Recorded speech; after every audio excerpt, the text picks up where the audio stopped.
Hey guys, कैसे हो आप लोग। मैं ऋषभ आपका स्वागत करता हूं हमारे चैनल ज्ञान सूत्रा एकेडमी पे। तो ये है हमारा कंप्लीट हिस्ट्री के सीरीज का लेक्चर नंबर 8, जिसमें हम लोग डिस्कस करने वाले हैं पोस्ट मॉडर्न पीरियड को।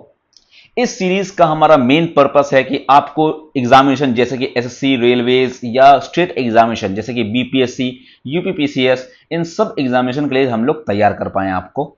यह है हमारा एंशिएंट हिस्ट्री का लेक्चर नंबर 8।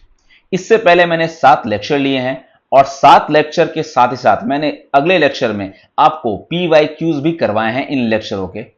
तो ये हमारा चैनल आपके लिए फुल्ली डेडिकेटेड है कि आपकी तैयारी अच्छे से हो सके और आप एग्जाम को फोड़ सको। तो इस वीडियो में हम लोग मौर्य साम्राज्य के बाद के बारे में देखने वाले हैं। तो अगर आपने मौर्य साम्राज्य के बारे में नहीं पढ़ा है तो आप ऊपर जाओगे, देखोगे आई बटन है, आपको दिख रहा होगा, वहां पे आपको पॉपअप हुआ होगा मौर्य एम्पायर के बारे में, तो उसे जरूर देखो। या फिर अब डिस्क्रिप्शन बॉक्स में जाओगे तो वहां भी आप देख पाओगे मॉडर्न एम्पायर और मॉडर्न आर्किटेक्चर के बारे में जो वीडियो है मैंने वो डाल के रखा है, तो उसे आप जरूर देखना। इस वीडियो में हम लोग उसके बाद के पीरियड को, पोस्ट मॉडर्न पीरियड को हम लोग देखेंगे, यानी मौर्य काल के बाद के युग की हम लोग चर्चा करने वाले हैं। तो कौन कौन से आपको डायनेस्टीज आए, इस पे हम लोग डिटेल में डिस्कशन करेंगे और वीडियो को एंड तक जरूर देखें। और अगर आप एग्जामिनेशन की तैयारी कर रहे हो तो अगली वीडियो हम इसी टॉपिक के आधार पे एमसीक्यूज लाने वाले हैं वापस से। तो इस चैनल को सब्सक्राइब करना ना भूलें ताकि आपको हमारी हर न्यू वीडियो का सूचना सबसे पहले मिल सके। चलिए शुरू करते हैं पोस्ट मॉडर्न पीरियड को। तो सबसे पहले मॉडर्न पीरियड के बाद जो डायनेस्टीज आए हैं तो उसमें हमारे नेटिव सक्सेसर हैं मॉडर्न पीरियड के, जो हमारे कुछ कुछ डायनेस्टीज हैं। जैसे कि सबसे पहला डायनेस्टी हमारा है सुंग डायनेस्टी। मैंने आपको बताया था कि जो आखिरी रूलर है मॉडर्न एम्पायर का, जिसका नाम है बृहद्रथ, उसे किन्होंने मारा? तो उनके कमांडर इन चीफ जो कि है पुष्यमित्र सुंग, जो कि एक कास्ट से ब्राह्मण है। तो उन्होंने सुंग डायनेस्टी की स्थापना की। कब की? 185 बीसी। 185 बीसी में सुंग डायनेस्टी की स्थापना हुई। सुंग डायनेस्टी ज्यादा समय तक चला नहीं था, 185 से 73 बीसी तक सुंग डायनेस्टी का पीरियड था। अगर मैं बात करूं सुंग डायनेस्टी की तो कैपिटल उसका कहां पे है आपको? तो पाटलिपुत्र में ही है कैपिटल। और इसके अलावा सुंग, पुष्यमित्र सुंग के बारे में बात किया जाए तो उन्होंने डेमेट्रियस और मिनेंडर, ये ग्रीक राजा थे, उनके अटैक को सक्सेसफुली काउंटर किया था, उनको रोका था। इंडो ग्रीक्स को हमारे टेरिटरी में आने से रोकने वाले पुष्यमित्र सुंग ही थे। उसके अलावा इन्होंने कलिंग राजा खाड़वेल, जो कि चेरी डायनेस्टी से बिलोंग करते हैं, उनके खिलाफ ही लड़ाई लड़ी थी। एक बुद्धिस्ट टेक्स्ट है जिसका नाम है दिव्यदान। इसके बारे में आपको पता होगा, इसमें आपको मॉडर्न पीरियड के बारे में ही बताया गया है कि नहीं? अब इसके अनुसार इसका बताया जाता है कि इनका एनोमिसिटी है, मींस इसका शत्रुता है किसके खिलाफ? बुद्धिज्म के खिलाफ। लेकिन जो आपको स्तूपा दिख रहा है सांची का, वो रेनोवेट भी इनके द्वारा किया गया है। तो इस तरह से हम लोग ये नहीं मान सकते हैं कि ये फुल्ली आपको बुद्धिज्म के खिलाफ थे। लेकिन बुद्धिस्ट का टेक्स्ट है दिव्यदान, उसमें मेंशन किया गया है कि पुष्यमित्र सुंग की शत्रुता बुद्धिज्म लोगों के साथ थी। क्योंकि एक्चुअली में ये किससे रिलेटेड थे? तो ये ब्राह्मण थे और ब्राह्मण लोग को इस बात का ठेस था कि हमारा कल्चर को बुद्धिज्म लोग जो हैं आकर के लिबरल कर रहे हैं और हमारी जो पूछ है वो क्या हो रही है? वो धीरे धीरे करके समाज में खत्म होती जा रही है। इसलिए ऐसा हो सकता है कि उनके मन में बुद्धिज्म लोग के खिलाफ शत्रुता हो। इसके अलावा जो बुद्धिज्म का सेक्रीफाइसेस था, जिसकी वैदिक सेक्रीफाइसेस हैं, जैसे अश्वमेध यज्ञ, राजसूय यज्ञ और वाजपेयी यज्ञ, ये सब करवाया इन्होंने, सेक्रीफाइस करवाया। अब अश्वमेध यज्ञ होता क्या है? तो ये एक्चुअली में ये हॉर्स का सेक्रीफाइस है। ये क्या है? हॉर्स का सेक्रीफाइस है। एक हॉर्स को छोड़ दिया जाता है, अलग अलग किंगडम में जाता है। अगर जो भी किंगडम इस घोड़े को रोक दिया, इसका मतलब है कि वो किंगडम, जिस किंगडम ने घोड़े को भेजा है, उसके खिलाफ युद्ध छेड़ना चाह रहा है। तो इसीलिए उसको माना जाता है कि अगर आपने घोड़े को पकड़ लिया तो आपको युद्ध करना पड़ेगा उनसे। तो यह है अश्वमेध यज्ञ। उसके अलावा अगला है आपका राजसूय यज्ञ। राजसूय यज्ञ कुछ नहीं है आपका, राजसूय जब राजा बनते हैं, जब क्या होता है, जब कोई भी डायनेस्टी में राजा बनाया जाता है, तो वो जो है वो क्या करते हैं, आपको राजगद्दी को कोऑर्डिनेट करने के लिए एक यज्ञ किया जाता है जिसे हम लोग कहते हैं राजसूय यज्ञ, है कि नहीं। और जो अगला है वाजपेय यज्ञ, इसमें कुछ नहीं है, ये एक तरह से वैदिक रिचुअल है, इसमें ऑफरिंग किया जाता है, जिसमें जिसमें वेल्थ को पाने के लिए, ऑनर पाने के लिए किंग जो है उसको परफॉर्म करते थे ये यज्ञ को, वाजपेय यज्ञ को, और सोम रस को भी चढ़ाया था इसमें। तो ये सब कुछ कुछ थी, और मेनली वाजपेय यज्ञ जो था ना वो एक चैरियट रेस था। क्या था ये? चैरियट रेस आपको हो गया वाजपेय यज्ञ। तो 3 तरह का यज्ञ है, अश्वमेध, राजसूय और वाजपेय, ठीक है।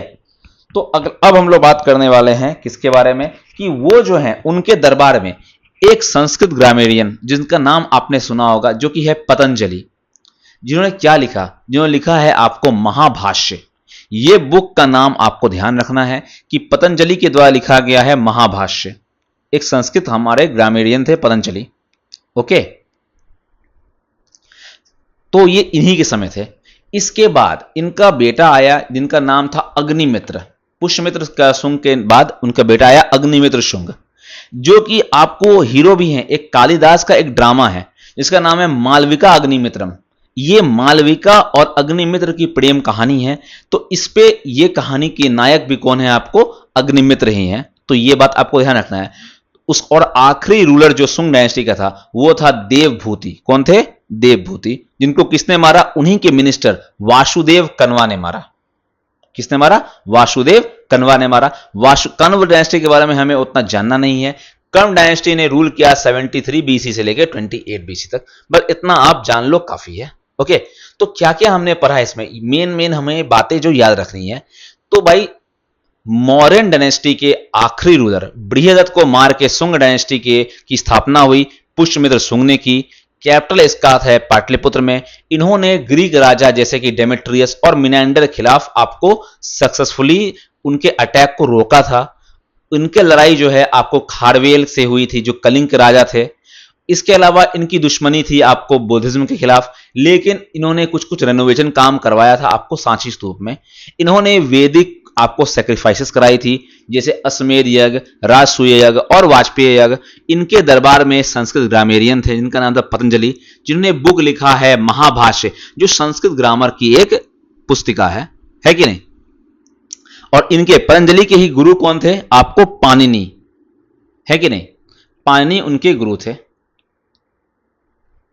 और उसके बाद इनको सक्सीड किया इनके बेटे अग्निमित्र ने, जो कि कालिदास के ड्रामा मालविका अग्निमित्रम के हीरो भी हैं।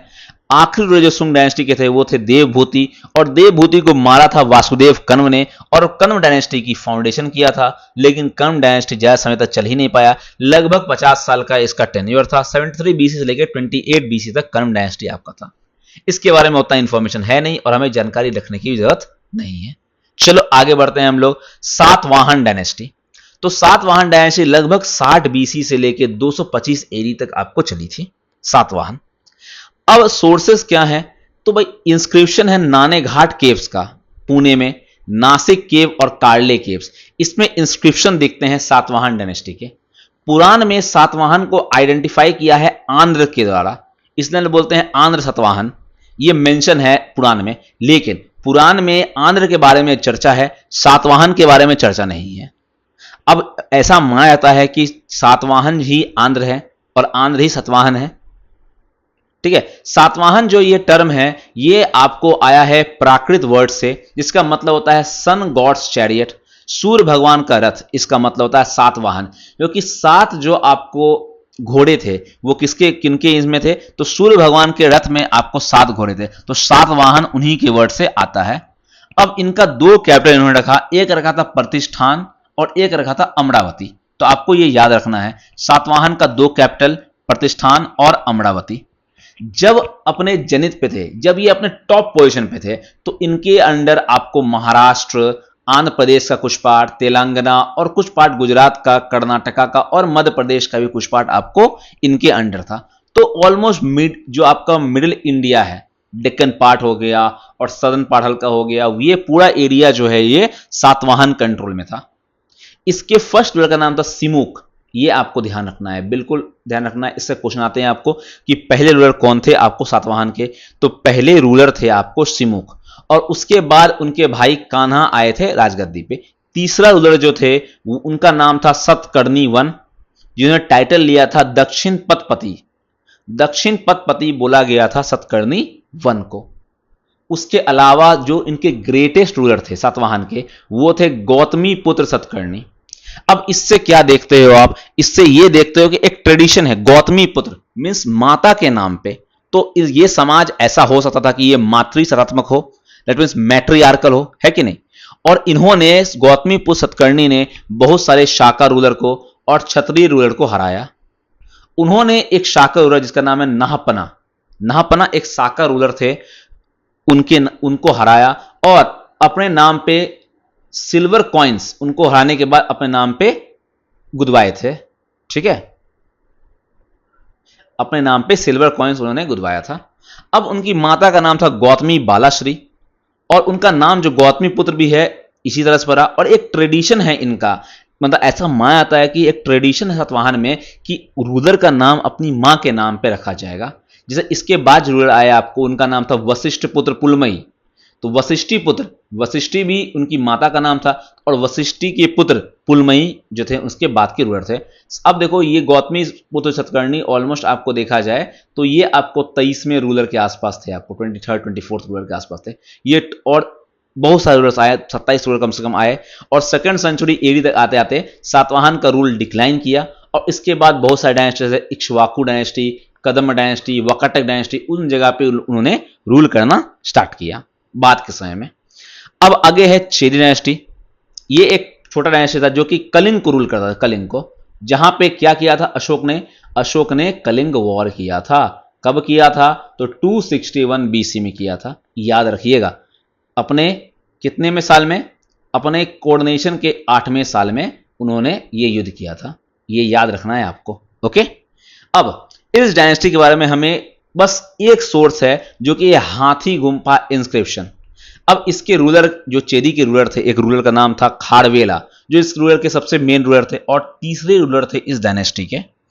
तो इनका इंस्क्रिप्शन जो हाथी गुम्फा इंस्क्रिप्शन है, इसके बारे में हमें जानकारी मिलती है। वो जैनिज्म के फॉलोअर थे और जैन मॉन्क्स के लिए उन्होंने केव्स भी बनाया था, जिसका नाम है उदयगिरी हिल्स में, भुवनेश्वर ओडिशा में जो पड़ता है। ये आपको ध्यान रखना है चेदी डायनेस्टी के बारे में। मेन एक रूलर के बारे में खाड़वेला, उनके इंस्क्रिप्शन हाथी गुम्फा इंस्क्रिप्शन, चेदी डायनेस्टी कलिंग पर रूल करते थे और एक जैन के फॉलोअर थे, और उदयगिरी हिल्स पे उन्होंने जैन के लिए केव्स बनवाए थे। ये आपको ध्यान रखना है। अब आगे आते हैं हम लोग, ये था आपका नेटिव सक्सेसर, जो इंडिया के ही सक्सेसर हैं। अब जो बाहर से जिन्होंने हमला किया है इंडिया पे, उन्हें हम लोग कहते हैं फॉरेन सक्सेसर ऑफ मौर्यास। उसमें आपको 4 डायनेस्टी आते हैं, उसे हम लोग याद रखते हैं ISB के सीक्वेंस वाइज आपको याद रखना है। पहला आई से इंडो ग्रीक्स, एस से साकास, ठीक है, ISB के नहीं है, ISP के, सॉरी मैंने गलती बोल दिया, ISP के, ठीक है। तो P से हो गया पार्थियंस और K से हो गया कुशांस। तो ISP के आपको ये याद रखना है कि नहीं? ये ट्रिक आपको याद रखनी है, ISP के, ओके, ये याद रखना चाहिए आपको। तो सबसे पहले हम लोग बात करने वाले हैं हमारे आई के, दैट मीन्स इंडो ग्रीक्स के बारे में। 2nd सेंचुरी से 1st सेंचुरी तक इनका पीरियड रहा है, और इनके इंपॉर्टेंट किंग्स में कौन आते हैं? वही जिन्होंने आपको सुंग डायनेस्टी पुष्यमित्र सुंग पे हमला किया था, लेकिन जीत नहीं पाए थे, बाद जाके इनका फॉर्मेशन हुआ है। तो इनका है डेमेट्रस और मिनेंडर काफी इंपॉर्टेंट रूलर हैं।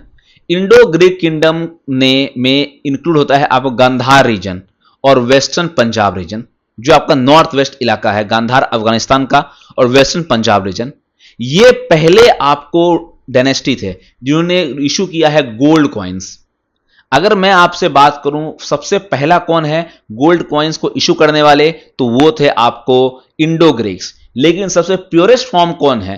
तो वो है आपको कुशांस, जिसके बारे में हम लोग आगे पढ़ने वाले हैं। और अगर बात किया जाए सबसे ज्यादा आपको अगर numbers of gold coins issue किया गया है, तो वो किया गया है गुप्ता डायनेस्टी के द्वारा। ये आपको ध्यान रखना है, ओके। तो पहला अगर पूछ लिया जाए जिसने आपको इशू किया है गोल्ड कॉइन्स, तो वो थे इंडो ग्रीक्स। इन्होंने एक आपको हेलेनिक स्ट्रक्चर या हेलेनिक आर्ट को इंट्रोड्यूस किया है, जो कि ग्रीक फीचर्स का आर्ट है, जिन्होंने एक राइज दिया है किसको, गांधार स्कूल ऑफ आर्ट को नॉर्थ वेस्ट इंडिया में। गांधार स्कूल ऑफ आर्ट को राइज देने के लिए उन्होंने ही स्टार्ट किया है गांधार स्कूल ऑफ आर्ट को, that is Indo Greek rulers. उसमें से जो एक रूलर जिसका नाम आपको है मिनेंडर, इसको हम लोग बोलते हैं मिलिंद भी बोलते हैं, ठीक है, क्या बोलते हैं हम लोग इसके, मिलिंद बोलते हैं। तो मिलिंद पन्हो जो बुक है, ये डायलॉग है आपको किसके बीच में, आपको मिनेंडर दैट मींस मिलिंद और नागसेन या नागार्जुन, दोनों नाम उनका ही है, नागसेन या नागार्जुन, इनके बीच एक डायलॉग हुआ था।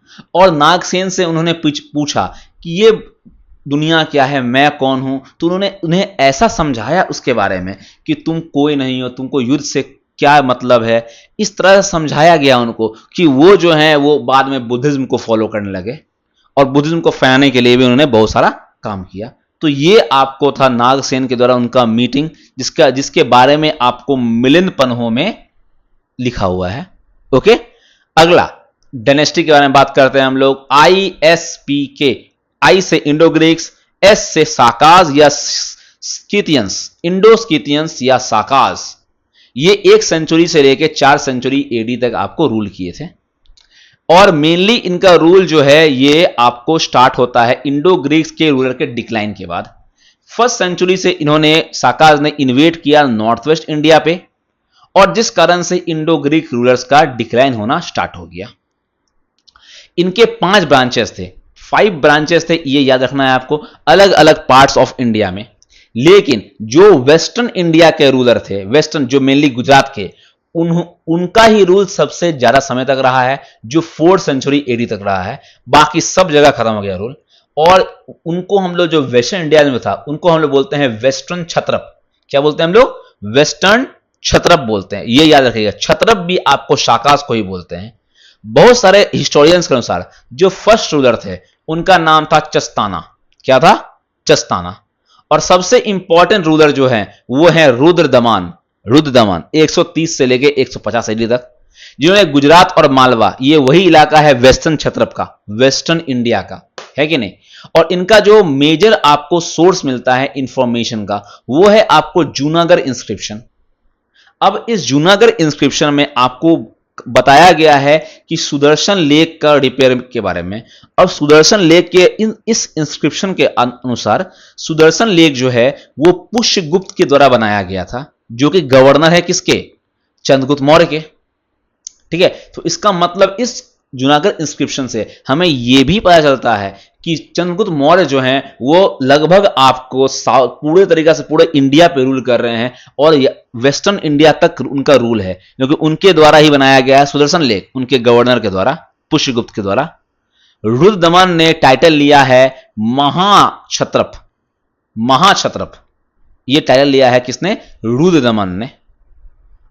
और साका का जो एम्पायर है वो मेनली डिक्लाइन कब हुआ, जब पार्थियंस हमला कर रहे थे और कुशांस हमला करना स्टार्ट कर दिए। इसके बाद साकास के क्या हो गया, डिक्लाइन होना स्टार्ट हो गया। वो बस बच गए कहां पे, आपको गुजरात रीजन, वही वेस्टर्न इलाका में, वेस्टर्न क्षेत्र, कुछ सेंचुरी तक, जब लास्ट में उनको चंद्रगुप्त II ने गुप्ता डायनेस्टी के हटा दिया था। तो ये था आपको पूरा शका डायनेस्टी के बारे में, शक एम्पायर के बारे में। तो आई होप कि आपको समझ में आया हो। और ये पीडीएफ आपको मिल जाएगा हमारे टेलीग्राम चैनल से, जिसमें मैंने हर एक चीज को ऑनलाइन किया, हर एक चीज को जो इंपॉर्टेंट है उसको मैंने मार्क कर दिया है। तो आप जरूर देखिएगा इस पीडीएफ को वापस जाकर के, है कि नहीं। अब आगे आते हैं हम लोग ISPK में, पी पे, दैट इज पार्थियंस पे। ओके, ये ओरिजिनली हैं आपको ईरान से। इन्होंने शकास को हटाया तक्षशिला से, नॉर्थ वेस्ट से, अराउंड 1st सेंचुरी। इसमें सबसे फेमस रूलर्स में से आते हैं एजेस I और एजेस II। और सबसे इंपॉर्टेंट और सबसे फेमस रूलर जो थे वो थे गोंडोफर्नेस। कौन थे, गोंडोफर्नेस, जिनके समय में सेंट थॉमस आए थे आपको इंडिया क्रिश्चियनिटी को प्रोपेगेट करने के लिए। तो ये आपको याद रखना है। पार्थियंस के बारे में ज्यादा जानकारी हम लोग को नहीं है, बस इतना ही जानकारी है कि ये जो हैं एजेस I और एजेस II इसके इंपॉर्टेंट रूलर थे, और गोंडोफर्नेस जो हैं, गोंडोफर्नेस इसके मेन रूलर हैं। और इन्हीं के समय में आपको कौन आया है, इन्हीं के समय में आपको आए हैं सेंट थॉमस।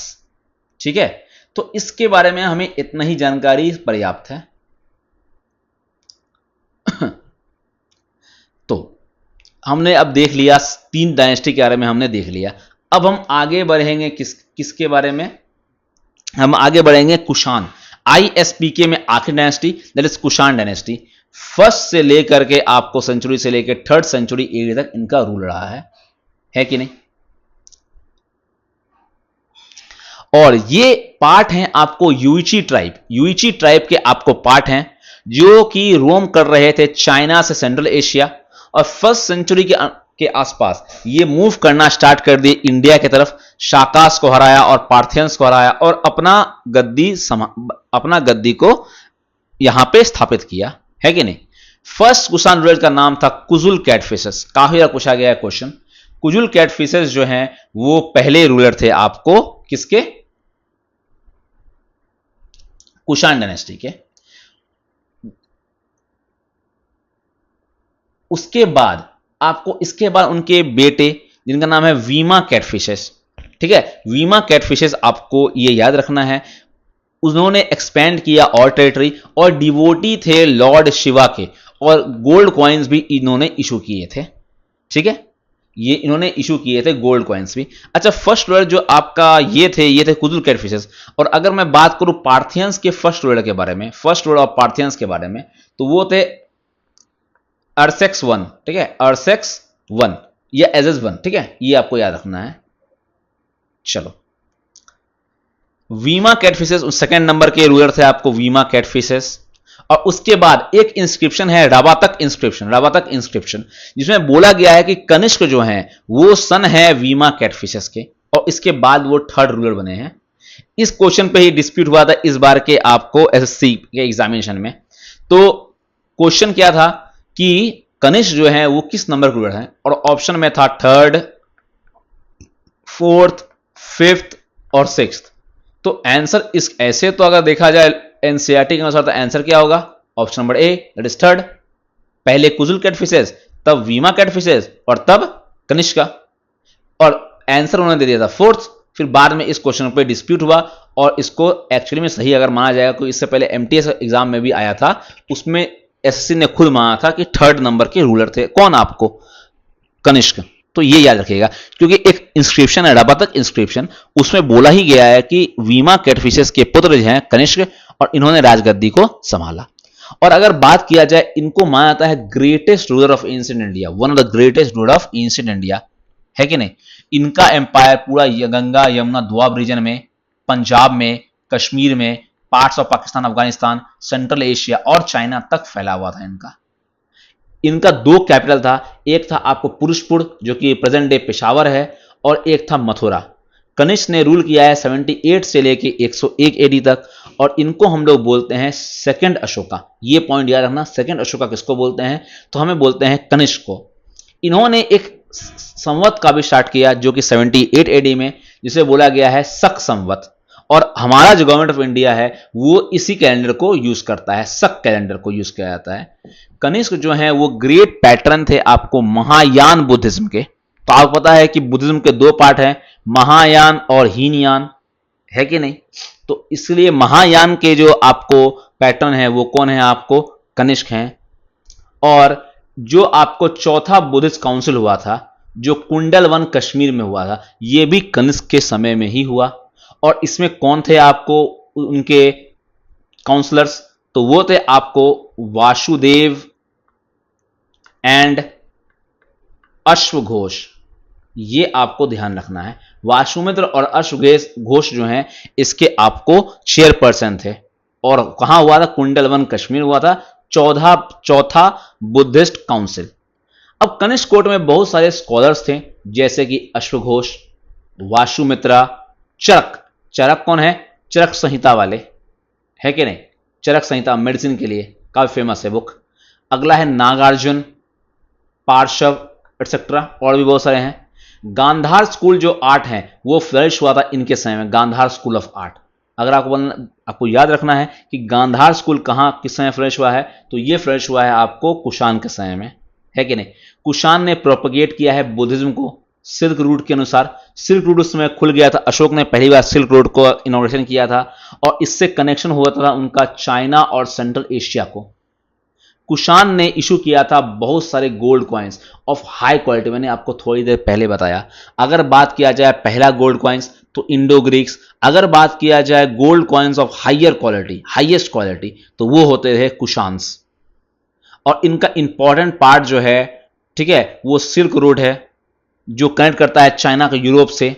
और इसी कारण से कुषाण एम्पायर जो थे बहुत ज़्यादा प्रॉस्परस था, क्योंकि इन्होंने कंट्रीब्यूशन दिया था क्लोथिंग में इंडिया का, जैसे ओवरकोट्स आते हैं, शेरवानीज आते हैं, ये सब कुषाण ने ही लाया था। और जबकि वो दूसरे देश से भी आए हैं आपको, लेकिन धीरे धीरे कोर्स ऑफ टाइम होते होते ये फुल्ली इंडियनाइज हो गए हैं अपने हमारे वेज और कल्चर में।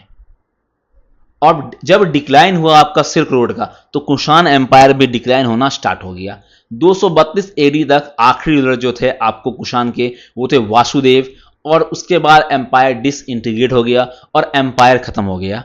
तो इस वीडियो में हमने क्या जाना है, ये वीडियो यहीं समाप्त होता है। इसमें हमने, आप देख सकते हो इस पीडीएफ को, इस पीडीएफ में आपको हर एक चीज दिया हुआ है। हमने जाना सुंग डायनेस्टी के बारे में, हमने जाना सातवाहन के बारे में, कन्व के बारे में, हमने जाना चेरी डायनेस्टी के बारे में, हमने उसके बाद जाना इंडो ग्रीक्स के बारे में, साकास के बारे में, फिर आपको पार्थियंस के बारे में, कुशान्स के बारे में। हम इन सब डायनेस्टी के बारे में हमने एक एक करके जाना। और मैं होप करता हूं कि ये वीडियो जो है आपको पसंद आया हो। अगर आपको वीडियो अच्छा लगा हो तो वीडियो को प्लीज आप जितना हो सके उतना आप लाइक करो, शेयर करो और सब्सक्राइब करो हमारे चैनल को। आप बेल आइकन को प्रेस जरूर करिएगा, जिससे आपको वीडियो के पीडीएफ सबसे पहले आपको इस वीडियो का आपको जो नोटिफिकेशन है वो सबसे पहले मिल सके। और हमारे टेलीग्राम चैनल को ज्वाइन करना ना भूलें। हमारे टेलीग्राम चैनल का नाम है ज्ञान सूत्रा एकेडमी। आपको डिस्क्रिप्शन बॉक्स में इसका लिंक दिया हुआ है, वहां से जाओगे तो आपको इस वीडियो की पीडीएफ आप देख सकते हो, आप डाउनलोड कर सकते हो। तो वीडियो पीडीएफ को डाउनलोड जरूर करो, बार बार इस वीडियो को रिवाइज करो पीडीएफ के थ्रू। और मैं होप करता हूं कि आप सब ये काम करोगे। अगर अब आप ये सब काम करोगे तो ये मैं आपको विश्वास दिलाता हूं कि ये वीडियो देखने के बाद आपको और कोई वीडियो देखने की जरूरत नहीं पड़ेगी। इसके बाद में इसका एमसीक्यूज भी लाऊंगा, जिससे आप टेस्ट कर सकते हो कि आप कितना पढ़ा है आपने, कितना समझा है आपने। हर एक चीज के बारे में हमने नेक्स्ट वीडियो में आप जान लोगे। तो इस ट्यून रहो हमारे चैनल पे इसी तरह से। Thanks for watching. इस तरह सपोर्ट बनाए रखें। कमेंट जरूर करें कि कैसा लगा आपको। जय हिंद।